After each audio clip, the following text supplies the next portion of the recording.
Assalamualaikum warahmatullahi wabarakatuh. Nama saya Syaipia dari kelas 12 MIPA 4 akan menjelaskan tentang unsur periode ketiga dan keempat. Yang pertama ada unsur periode ketiga.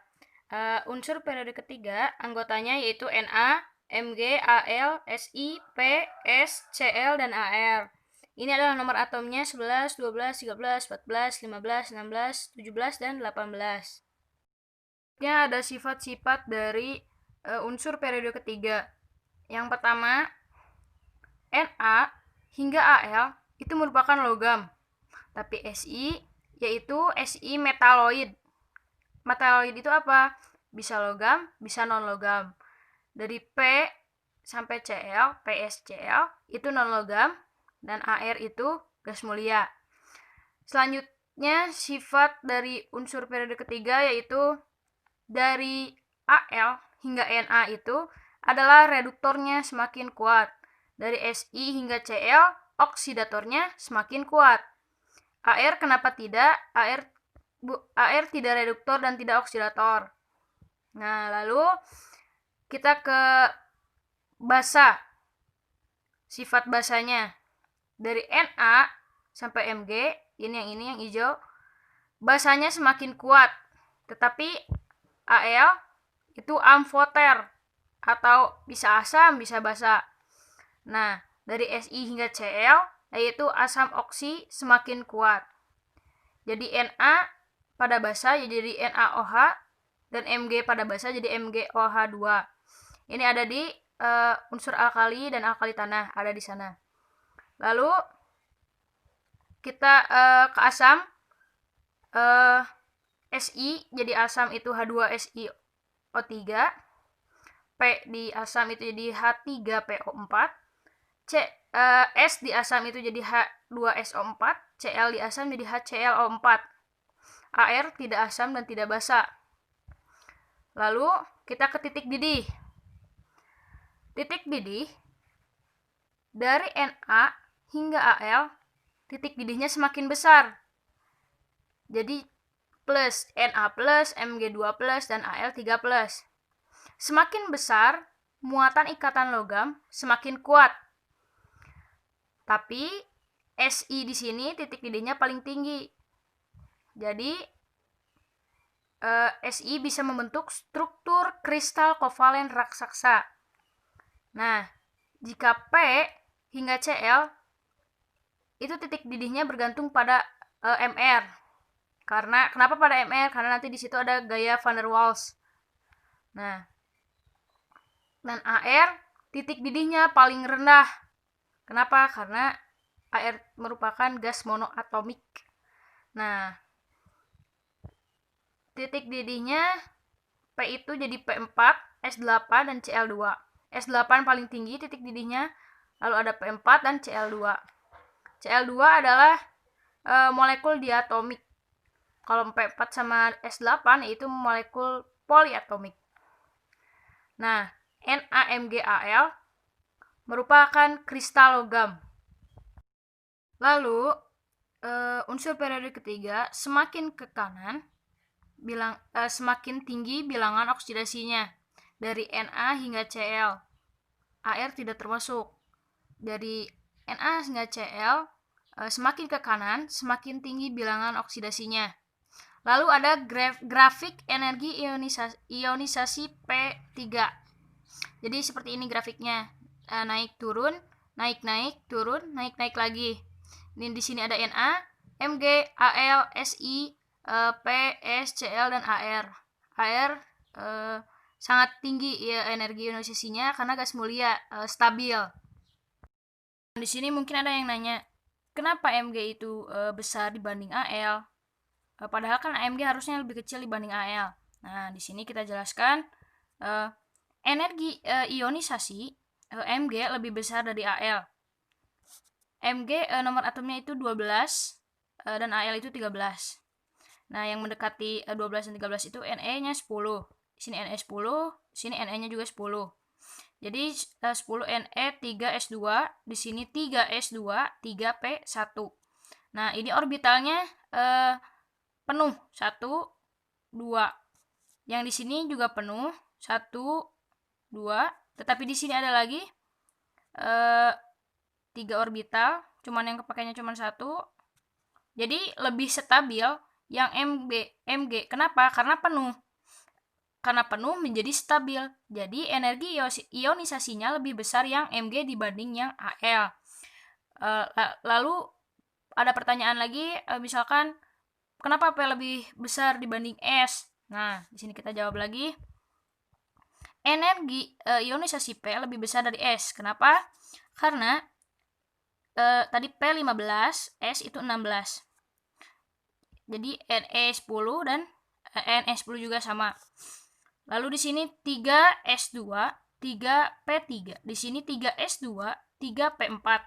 Di sini orbitalnya 1, 2, 3, 1, di sini 3. Di sini penuh. Nah, di sini cuma 1, 2, 3. Nah, kalau di sini orbitalnya 1, 2, 3. Di sini 1, di sini 3. Orbitalnya di sini penuh. Tetapi di sini ada yang tidak setengah. Di sini 1, di sini 1, di sini penuh. Jadi, di sini penuh dan setengah. Maka lebih stabil lagi, lebih stabil maksudnya, yaitu orbitalnya 1 dan setengah. Karena ini bukan setengah, ini ada kelebihan 1. Jadi tidak stabil. Jadi energi ionisasinya lebih besar yang P dibanding yang S tadi. Ada kemiripan diagonal. Kita tulis Li, Be, Bc, lalu ada Na, Mg, Al, dan Si.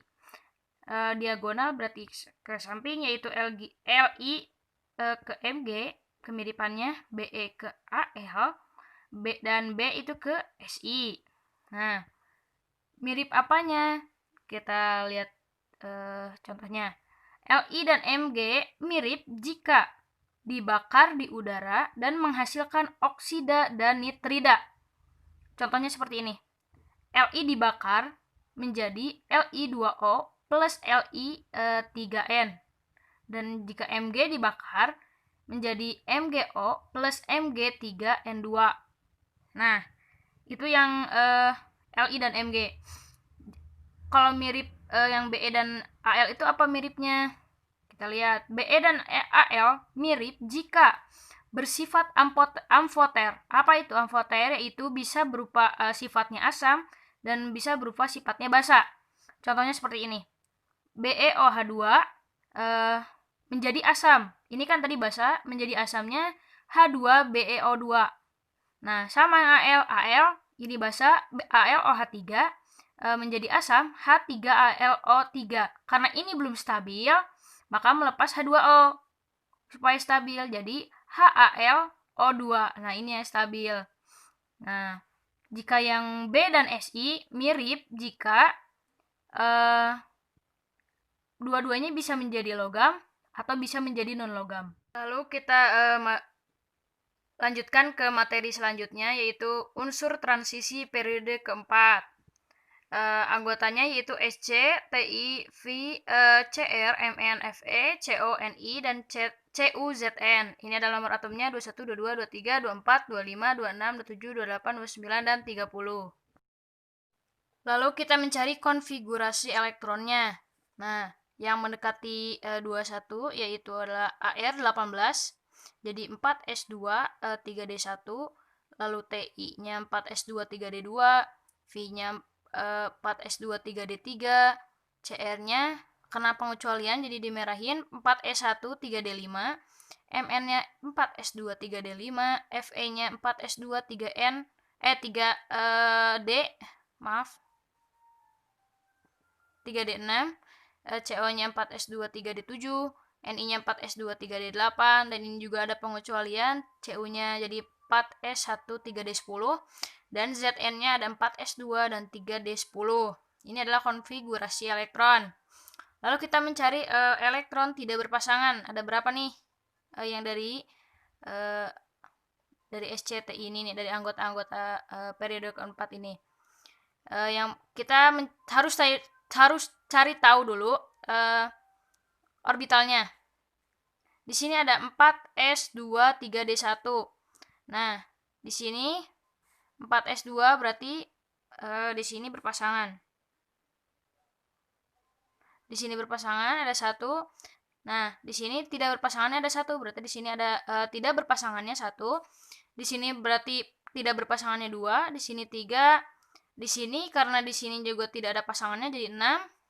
Di sini 5. Nah, kalau yang ini 4 S2 di sininya berpasangan 3 D6 1 2 3 4 5 di sini berpasangan 1. Jadi yang tidak berpasangan itu ada 4. Kalau di sini lanjutin 3, di sini 2 dan di sini 1. Lalu di sini tidak ada yang tidak berpasangan. Lalu di sini ada sifat-sifat unsur transisi. Yang pertama adalah semua unsur transisi tergolong logam dengan titik cair dan titik didih yang relatif tinggi. Yang kedua, hampir semua wujud padat pada suhu ruangan kecuali raksa Hg atau Hg yaitu cair. Yang ketiga, dapat membentuk ion kompleks. Yang keempat, adanya elektron tidak berpasangan menyebabkan titik lelehnya tinggi dan ini bersifat paramagnetik atau dapat ditarik medan magnetnya. Yang kelima, mempunyai bilox yang bermacam-macam. Contoh ini Fe, ada Fe2+ dan Fe3+. Cu-nya Cu+ dan Cu2+. Yang keenam, umumnya senyawa ini berwarna. Dan yang ketujuh, mempunyai katalis dalam industri maupun metabolisme. Tetapi untuk diingat, untuk Zn, Cd dan Hg, semua elektronnya berpasangan, yaitu S2 dan D10. Sehingga titik leleh atau didihnya itu rendah. Dan ini sifat-sifatnya, dan sifatnya itu diamagnetik. Lalu biloxnya hanya satu macam dan senyawanya itu tidak berwarna. Selanjutnya ada warna unsur transisi periode keempat. Ternyata warna unsur transisi P4 ini berkaitan dengan subkulit D yang terisi tidak penuh. Jadi Sc3+, Ti4+, Cu+, dan Zn2+ itu tidak berwarna. Nah, Sc3+ dan Ti4+ itu tidak berwarna. Kenapa? Karena subkulit 3D-nya kosong. Coba kita buktikan di sini. Nah, Sc itu 21, yang mendekat itu adalah Ar18, 4, jadi 4 S2 dan 3 D1. Sc3+, berarti harus diambil 3. Ini 2 tambah 1 3, berarti habis, tidak ada. Jadi yang di sini hanya Sc3+, Ar-nya itu di sini kosong. Berarti Sc dan Ti ini tidak berwarna karena sub 3D-nya kosong. Lalu di sini ada Cu+ dan Zn2+. Ini juga tidak berwarna. Kenapa tidak berwarna? Karena orbital 3D-nya itu berisi penuh. Kalau ini kebalik. Yang tadi kosong, yang ini penuh. Coba kita buktikan. Zn itu 30. Jadi 4S2, 3D 10. 30 Zn2+ yang di sini Zn2+. Yang diambil berarti 4S2, berarti yang 4S2 ini habis. Jadi 30 Zn2+, dan ininya 3D 10.